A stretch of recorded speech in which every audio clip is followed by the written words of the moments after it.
Good afternoon, good morning, everybody. Welcome to the Pits of Motorcast. This is your host, Dave. I got online special guest all the way from New Zealand, blown alcohol Willy driver, Mark Gapp. How you doing, Mark? Yeah, not too bad, thank you. What about yourself? Not bad at all. So how's the weather in New Zealand? Excellent. Yeah, not bad this morning. Yeah, nice and warm. We're in the middle of our season, our summer, so yeah, it's pretty good today. So now, Mark, you race with the Wild Bunch racing group, right? Yeah, correct, we do. We also run under Supercharged Outlaw and another class called Outlaw 71 over here that we run. So we keep fairly busy. Wow. So when is your next race coming up? We have a race meeting coming up this weekend down in Christchurch, and that's for our national series. We've got 4 meetings in a row over the next 4 weeks, so keep us pretty busy. Yeah, that would keep you busy. I was watching. Yeah, go ahead, Mark. Yeah, the connection isn't very good. We're can only just understand you. Yeah, I've been watching videos of the Wild Bunch. Seems like a pretty good group of pro mods. Yeah, it has. It's been a new class for us. They've recreated it. It used to be running here a long time ago. Effectively, the class turned into pro mods, and then this is now for the people that want to race like the old days. You know, most of them are blind alcohol Chevys. There's a couple of guys mucking around with a few of the older Hemis, but it's been a good bit of fun. Yeah, it's still dial your own. They're aiming at that 7 to 8 second bracket for the quarter. Yeah, so we've been enjoying ourselves, so it's good. So let me ask you, Mark, how did you get into drag racing? Yeah, well, we came to a point with the speedway racing we were doing. We were doing dirt oval modifieds, and then we stepped up to the 410 sprint cars. And then we had a recession hit over here. I stopped racing for a while. And then when it came back time to go racing again, it was, I'd sort of done my dash. I'd sort of realised the real cost of racing a sprint car, and decided I wanted to do something else. So we looked into quite a few different options. You know, we considered there's a class called Super Stocks over here. They're like a contact class in the dirt oval speedway. We considered the Super Saloons, which would be like your late models. And then I sort of actually looked at pretty much every T-shirt that I had in my wardrobe. Had a picture of a blind alcohol engine on it, and so we started looking down that track, and yeah, made some inquiries and started looking for cars, and then the particular car we've got came up for sale, which was quite coincidental. We'd actually supplied most of the parts for the car, including the Alston chassis kit to put it all together, right through for most of the motor, the trans, the diff, the data logger, the shocks, struts, we supplied a whole lot for it, and then ended up buying it back off the guy who had built it. So, and there we were going drag racing. It's have a go at this. How hard can it be? It's only a straight line, right? Now for the blower, do you have a screw blower? No, for the Wild Bunch class over here, we have to have the root style blower. So we run a 1471 BDS high helix on it, and run the Big and Ugly hat on it. And a few more specs on the engine if you want to know. Yeah, it's a 572 Chevy engine underneath it. But, dart block, Kelly's crank, GRP rods, JE pistons, your typical solid roller cam that goes with it, dart aluminium heads. We have some fun with it. So. Now, what kind of tires are you running on that car? We've been running Hoosier at the moment. We have also run Mickey Thompson. We're gonna be doing some swapping around a little bit, just trying a few different things to help get our car better. With the dial your own racing, we've spent a lot of time trying to keep the car consistent, and we're now getting to the point where we've been there and done that, and we're looking to try and make the car go faster now. So. So far we've managed to get it down to a 742 at 182 mile an hour. Now, what year is that, Willie? Was it 41? It is a 41 Willys, but it is a full aftermarket car. We've been racing it 5 years, and the previous owner had only done 23 passes in it before we got it. So it's almost brand new, old. So now, what year did you actually start racing? I'd have to work it backwards. So it must be about 2015. So what was the first in the drag racing? What was the first car you raced in? That was the Willys. We jumped straight into that Willys, we jumped in the deep end. We figured that if we're going to do it, we want to buy something that was going to do it properly. So, I have had street cars that we've put down the track in the past. A long time ago, we started with a 56 Bel Air that had just a street, 454 with a 671 on top of it, and a couple of carburetors. So it went from a 12-second car to a 7-second car. It's a good upgrade. So how was your first time experience going down the track in the Willy?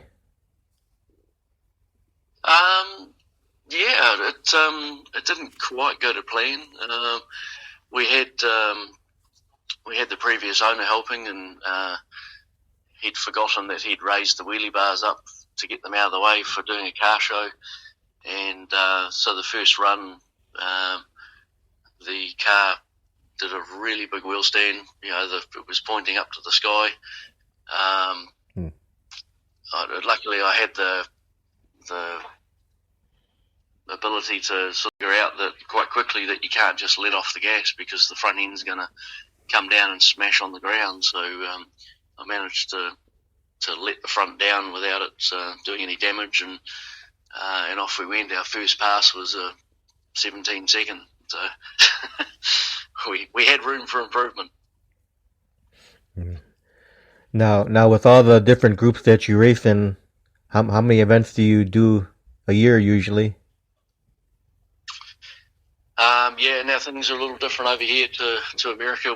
We don't have as many events as you can go to over there, but we're probably one of the most travelled in our at our level in our group. We're on track for 17 meetings this season. We do upwards of 75 passes a season, and we go from one end of the country to the other to do that. So not as big a country, of course. So. Now, do you have any drag racers that you look up to, that were inspirational to you? Yes, there is. Yeah, we when we got into it, we started asking questions, and how to do this and what to do, and we ended up talking to Victor Bray from Australia. At one of the awards meetings over here, he came over and was a keynote speaker, and that was good to get some info out of him and some help. And we've now got Rod Harvey, he runs, in the 5 seconds in a I think it's a Pro Extreme car, and he's been very helpful with some information and looking at our data and etc. just recently. So that's pretty cool. Some of the earlier Wild Bunch guys, it's been really cool to be able to run against them. When they were running the Wild Bunch class back in the day, I was a young fella who had no ability to get out there and do it. We were just teenagers and going to see these guys, like Chris Tynan, Steve Keys, guys like that, Mark Holland. There's a couple of the big names from back then. It was, and then now to be in a car and be able to run against them, that's pretty cool. We're sort of race fit, I suppose you'd call it, and our cars are current cars, so sometimes there's a little bit of reliability issues for some of the older cars, but hey, it's still pretty cool to be out there racing against them. Without even thinking about it, it's a dream come true that you. Because I never thought I'd be able to do it, but here we are. Now, when you go drag racing, is your family involved? Yes, it is. My wife does the backup duties for me. We joke that she's always telling me where to go, and she does gets the data out of the logger for us, and she gets nicknamed Camp Mum. So we have a truck that we take to the track and set up and camp on site and etc. And now our son Jack, he's been running a junior dragster for about the last 4 years, and he's learning the craft and doing pretty well. He's current number 3 in the country at the moment, so he's picked it up quite well. So it's been good. Our daughter doesn't have a lot to do with the racing. She's a bit older, and it's never really been her thing. She used to come to the speedway with us when we were doing that years ago. She's gone off now and done her own thing.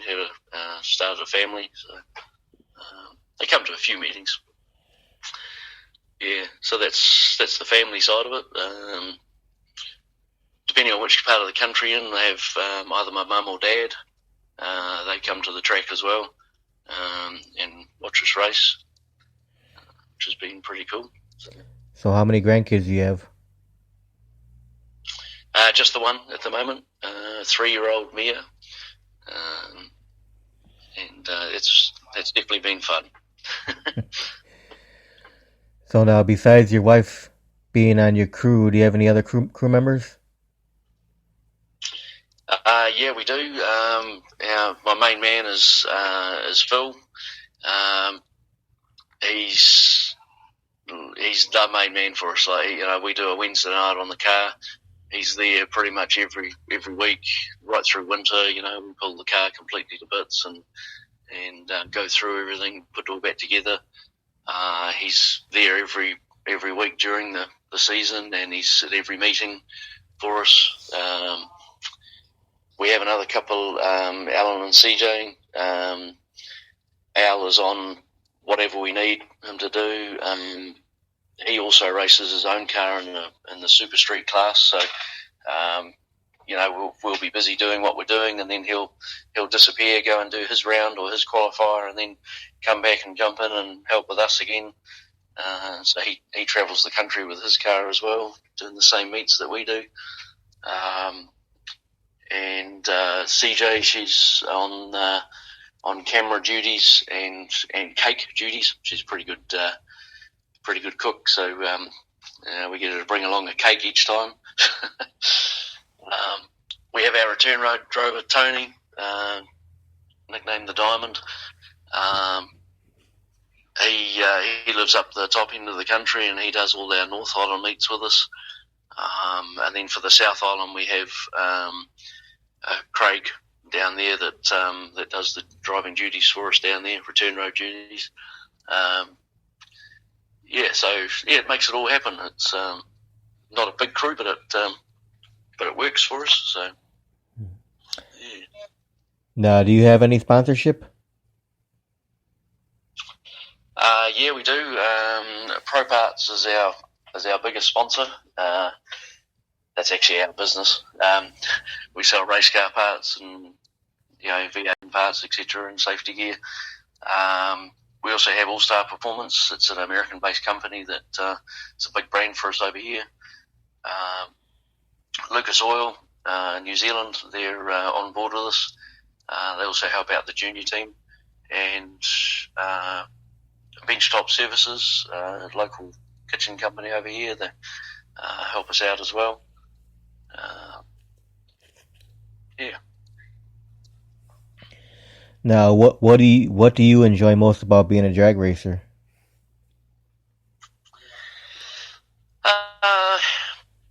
I like the whole package. From the social side to the racing side of it. Like the as I said before, we go to the track and stay on site. So we'll set up the day before the meeting.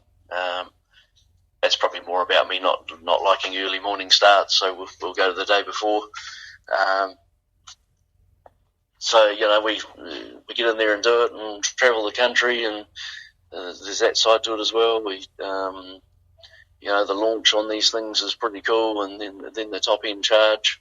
The technical side to it, we're trying to work out what's happening and how to make it happen, and checking the adjustments and things like that. So it's definitely been a challenge, and say we sort of, how hard can it be? It's only going in a straight line, right? But there's a whole lot more to it, especially when you start getting up in the times, or down in the times, it gets harder and harder to get the thing to go quicker and consistent. So the whole package will be the answer to that one.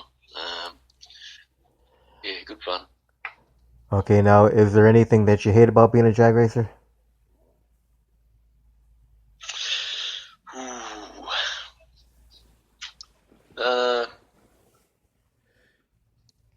No. Sometimes work gets in the way of my racing, but we got to go to work to be able to pay for it. So yeah, no, we do enjoy it. It's let's say with the family involved is even better, and seeing the boy come through the ranks and learn the craft, and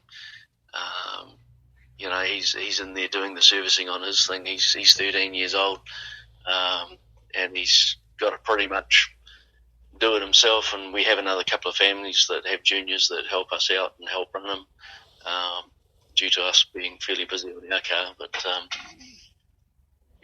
all pretty cool. Now, if you didn't become a drag racer, what do you think you'd be doing with your life? I would be racing something else. I still race motocross over winter, and keep pretty busy. The boys into the motocross as well. So we'd be finding something else to race. So we've been through the speedway side of it, and the dirt bikes have always been there. I sort of joke that when I'm ready to slow down, I'll go and get myself one of those 700 or 800 horsepower trophy trucks and go and have a skid around. But we haven't really got any tracks over here to do that. Close to it, but I'd find something else to race. It always ends up a race, no matter what it is. We'll figure out a way to stick a motor in something and race it. So how many years you been riding dirt bikes now?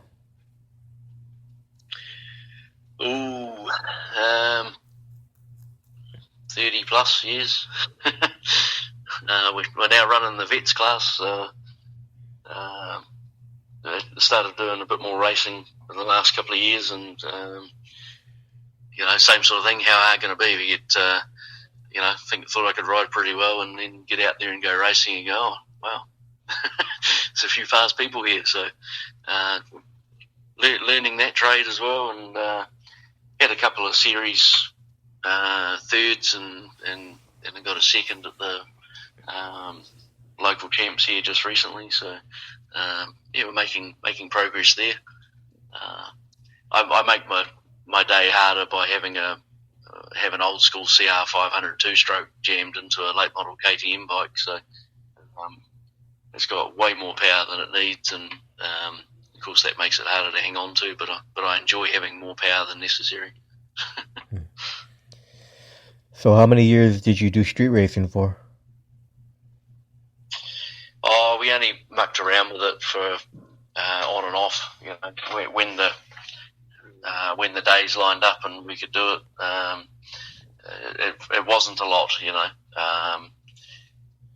definitely stepping into this car was a big leap. Jumping in the deep end, you know. But not very long, a few years. Now, I had that car for like 17 years, so but we drove it to a lot of hot rod events and weekends away, etc. Now, did any of the other guys that you used to street race with become drag racers? Well, there's a lot of people that are still involved with it, and and it's become part of that big social side of it that we were talking about. You know, some other people who stay at the track as well, and we'll all set up and catch up afterwards for a barbecue and a few drinks, and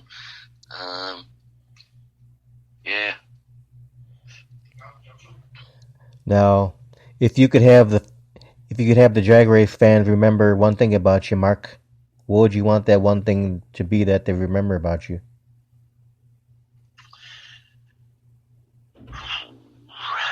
I suppose the biggest thing that people remember us for at the moment would be is that the car was a wild car to be tamed. You know, like we have plenty of people that come up and tell us and say, "Hey, we used to hear your car fire up," and they'd run to the fence to see which way we were going to go this time. You know, the car was so new when we got it that it had very little time, very little bit setup done. You know, like ironing out the issues and of course learning to drive it. And we had a fair few wild passes and did actually clip the wall once, and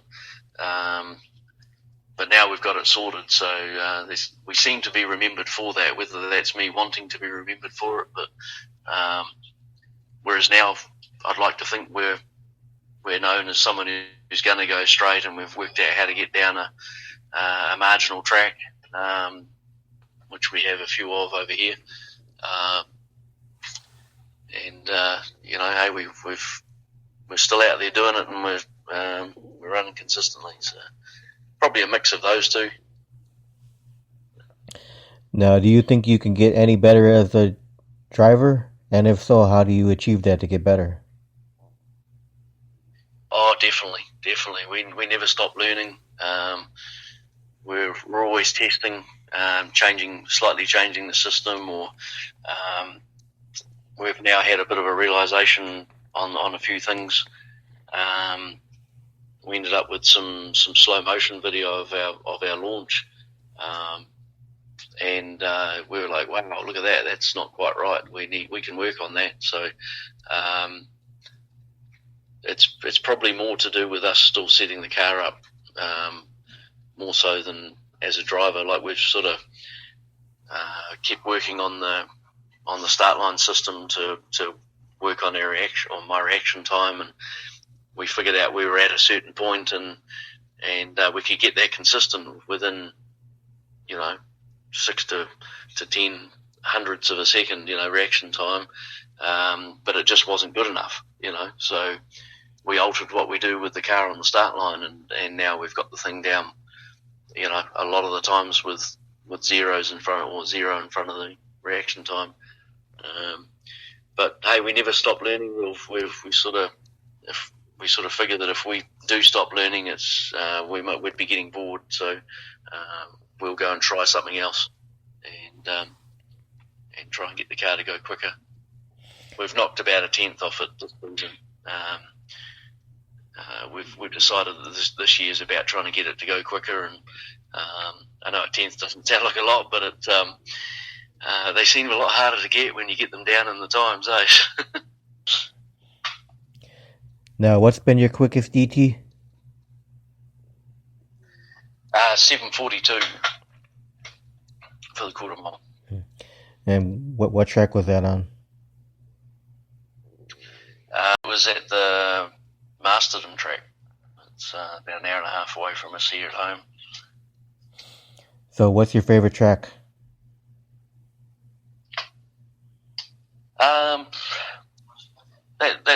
That's probably split between two tracks, the Masterton track and the Merry track up in Auckland. Those are definitely the best two in the country, for prep. And some of the other tracks have issues with not being able to get on there early enough to do enough prep to them. And then some of them are, converted airfields for the day. So of course they don't get the rubber down on the track and lots of meetings on them. But both those other two are, well-run tracks. The Marston track's a new facility.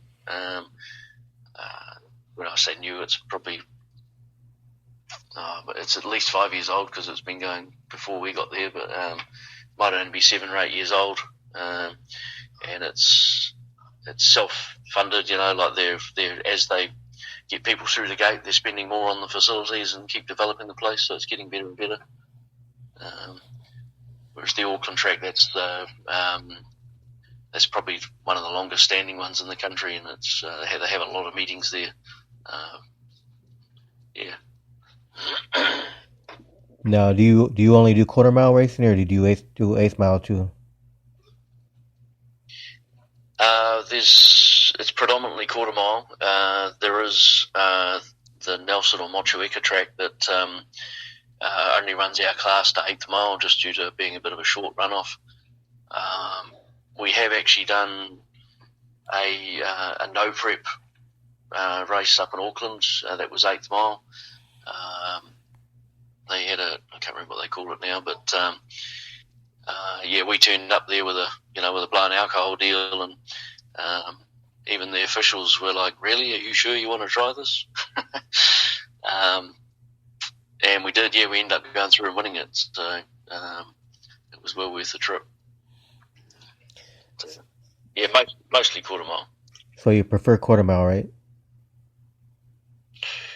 I'm actually either way. Like it is what it is, and if we're racing eighth, that's what we do. I suppose I do like the quarter mile, just the top end charge, when the thing mile per hour's out, and it's part of it that I like, but then again, it is racing either way, so you got to be quick on the light and consistent on your numbers. So hey, a bad day's racing is still better than not, isn't it? Yeah. So when you get out there in the staging lanes, do you have any pre-race rituals or superstitions when you get out there? No, no rituals. No, we have a system. There's, we've got points as we head towards the start line of what we're doing and when we're doing it. Like when the pin comes out of the chutes, when the tyre pressures are getting checked the last time, and then with when we unhook, etc. So lots of systems, nothing superstitious. And although the wife does do a little tap on the roof when once she's backed me up, she comes past, we sort the idle air, she does that for me, and then get a thumbs up to each other, and then she taps the roof as she goes away. That's her little habit. But no, other than that, just very systemised. Now, is there a lot of preparation to getting that Willy ready for a weekend? Yeah, there is. We just go through it. We bolt check it and make sure everything's still together. And the engine's been pretty good. We check the lash between each round, and we leak it down every now and again just to make sure things are good. We keep an eye on the plugs, so during the week it's basically just check it over, or if we know we've got something up, we'll check it or replace it. Or we've been having a few belt issues lately. Our blower belts haven't been lasting very long, as we've now run the blower a bit faster. So we've been trying different things to sort that, and ended up going to an outboard support for it as well. That seems to have helped. But yeah, basically just go over it, go over the maintenance, just taking a closer look at things than you got time for at the track, and pack it all up and reload it all ready for the next one. So. Now, where do you get all your fire safety equipment from, Mark? From our own store, Pro Parts. We import a whole lot of parts from America, and get them effectively from ourselves. But yeah. All right. Now, have you reached any milestones in your drag racing career so far? Yes, we have. Yeah. The Wild Bunch Wars that we just won a couple of weeks ago now, that was one for us that we really wanted. As I said before, to run with some of those old cars and from our history was pretty cool. We've also run the national series. We've won that 3 times now. That was pretty cool. That was sort of our goal going into the racing, was, picking something we thought we could have a chance at going to New Zealand number 1. So yeah, that was a big milestone for us to get that. Nostalgia Drags, that was another one that it was pretty cool to win. Just all the old school stuff, and ran in the top class there, and took that out. It was pretty cool. The Outlaw 71, the first season that happened, that was probably the biggest and toughest championship to win. It was nationwide, and it had all sorts of cars. It was a dial your own setup, and we're running out there in our little hot rod against dragsters and funny cars and altereds, and it was close. The point system keeps it close, and it came down to the last round at the last meeting, to clinch it. That one's probably our biggest achievement there. Not saying any of the others were easy, because they weren't by any means, but that one was the toughest.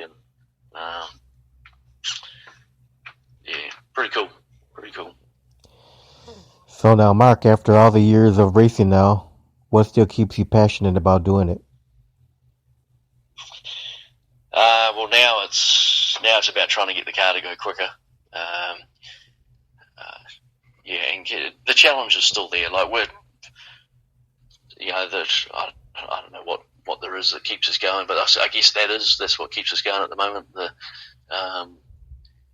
We spend a lot of time trying to keep the car consistent in the early days, so we didn't do a lot of development on it. So I suppose we've spread it out a bit to keep us interested. Like, if we went out there and made the thing go quick and then had to back it off because it's expensive to run at the quick end of your gear, then we might have got bored afterwards. But no, it's that challenge, and then the social side of it. I saw something the other day. It said drag racing, the most expensive way to get on the drinks with your mates. So you got that big need for speed, huh? Yes, that's the one. Now, throughout your drag racing career so far, have you had any accidents or close calls? Yeah, in those early days, we had a whole heap of close calls, and they were well documented in the magazines, etc. But we did have one where I just ran out of room and clipped the wall. that was the last meeting of the particular season. I think it might have been our second season. Got loose. I ended up listening to someone I shouldn't have done, and we tried what they said, and ended up bouncing on the slicks. When there's photos of the thing up on 3 wheels and then up on 2 wheels, and then it's up on its right front wheel is the only wheel on the ground, and then the next shot there's all 4 wheels off the ground and we're skipping across the track. It just landed and ran out of room and just smashed the left front of the car up and broke my headlight, although it is a sticker, or decal as you call them. But we fixed it all back up and got it back out there for the next season.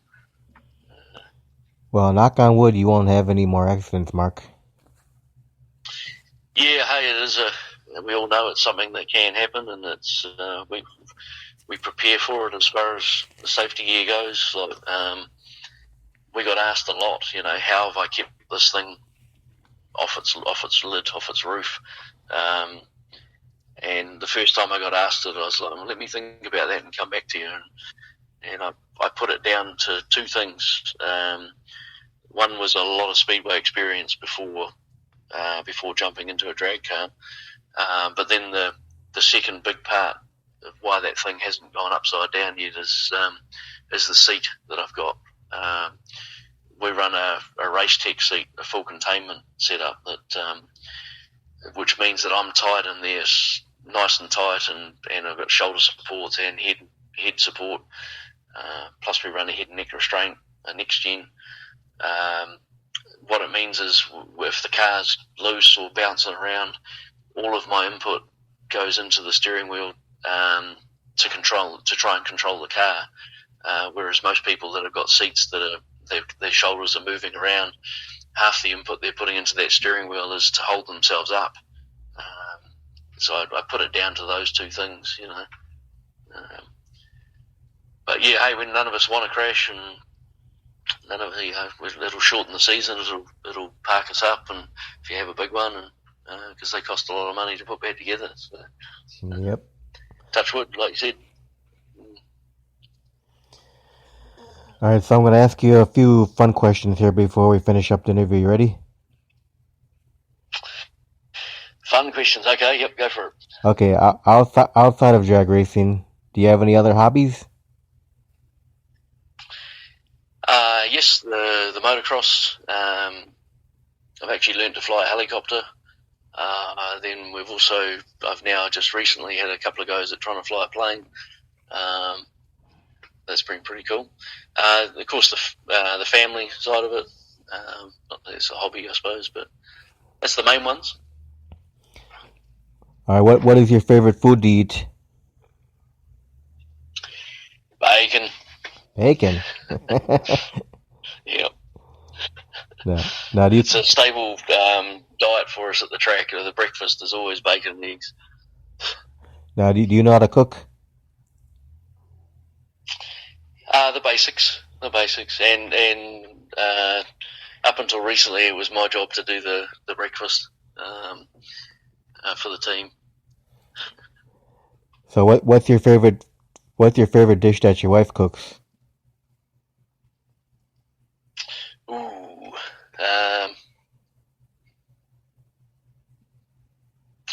There's so many that she's good at, Yes, I assume she's going to listen to this recording at some stage.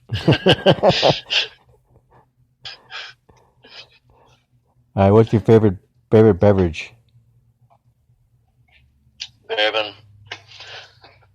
How about non-alcoholic?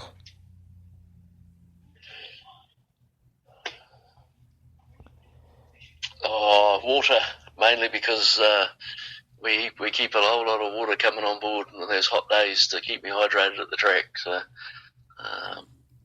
not a big fan of the soft drinks and etc.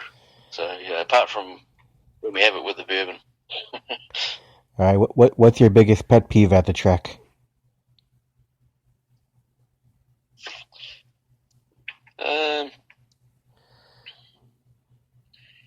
We don't really have one, to be honest. We sort of work out how it works at that track and then work with it. We just get on with it and do our thing. How about in life? You have a biggest pet peeve in life? Oh, it'd have to be incompetence. Incompetent people Incompetence really annoys me. Incompetent people. Yeah. Especially when they shouldn't be, when they know better. All right, so what's your favorite movie of all time? Oh, it'd have to be the Terminator series of movies. I'll be Bach. That's the one. Yep. All right, so if someone was thinking about becoming a drag racer, whether it be a young kid or an adult, what kind of advice would you give that person?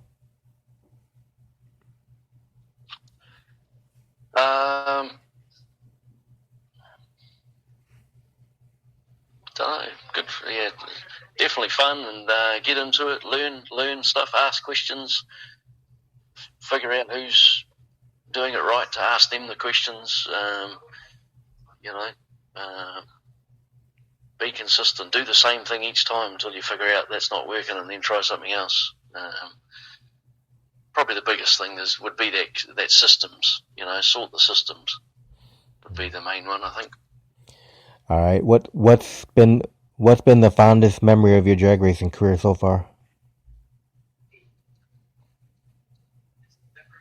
Oh, I think it'd have to be that Outlaw 71 one. So that was huge for us. Yeah. So the Outlaw 71 class is a big mix of different cars, and basically you got to have a 71 series blower to come racing with us. So we had all sorts, 650 to 80 dialing, and effectively blown alcohol. So, yeah, that would have to be it, I think. All right, so how many social media sites can we find you on?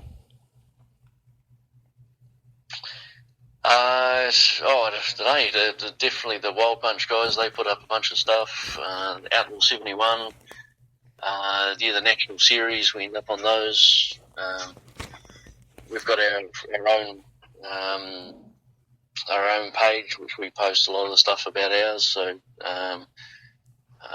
So, Smart Gapp, Gapp, and then we have our Pro Parts Racing page, which is to do with our work as well. But a lot of people tag our car in that as well, or photos and etc. videos of it. I think there's a New Zealand drag racing page as well on Facebook. Facebook's the main one over here, I think, where it ends up. So, yeah. Awesome. Well, Mark, I want to thank you very much for taking time to do this interview today. Yeah, no worries. Hey, thanks for asking.